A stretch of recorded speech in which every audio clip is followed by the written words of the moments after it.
Abbiamo fatto una serie di rilievi, adesso siamo venuti a verificare in quest'area del Pian delle Stele il nostro metodo, provandolo ad applicare in questo bosco, che sicuramente è un bosco di elevatissima qualità. C'è una componente di piante grosse,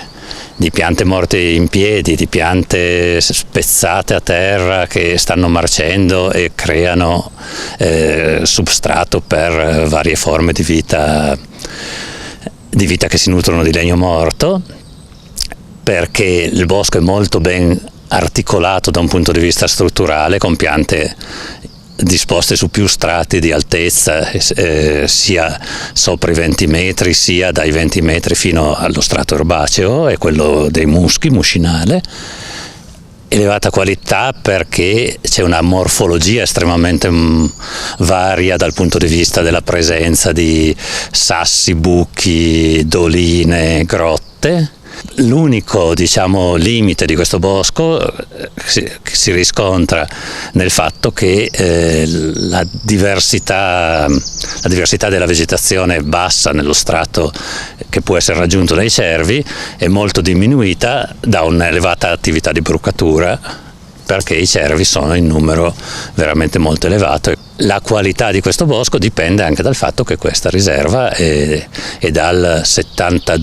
1972 che è istituita, il che significa che sono a questo punto praticamente 50 anni che qui dentro nessuno tocca niente, e sicuramente nel momento che la riserva è stata istituita a sua volta era già un pezzo di bosco di elevato pregio con piante grandi eccetera, quindi 50 anni di abbandono dopo già una storia di pregio ha sicuramente creato, se non un bosco vergine, qualcosa che magari ci assomiglia un po'.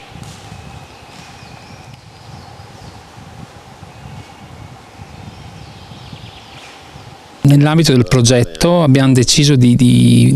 testare gli indicatori in questo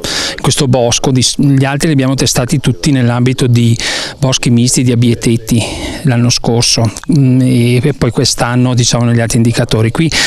abbiamo voluto trasferirci in una faggeta trattata a tagli successivi uniformi, e si vede proprio il bosco che è completamente diverso, per capire se il livello di biodiversità di questi popolamenti.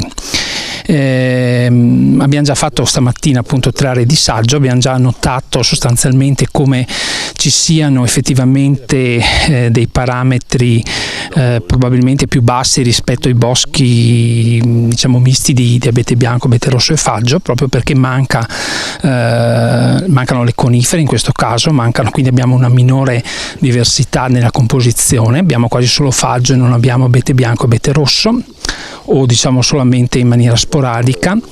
La struttura, come si vede, è molto omogenea, non abbiamo praticamente strato arbustivo, non abbiamo specie arbustive, questo è legato principalmente alla brucatura del cervo, e abbiamo, essendo anche la struttura molto omogenea, legata probabilmente anche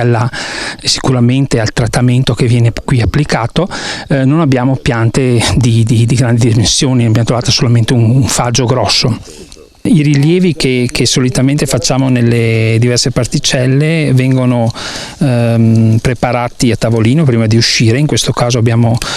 posizionati su una carta tabacco, e infatti si vedono evidenziati le 5 aree di saggio, ognuna ha la dimensione di 1 ettaro, e tutte queste aree di saggio sono collegate con un percorso che facciamo in cui rileviamo alcuni parametri prendendo una fascia appunto di 30 metri.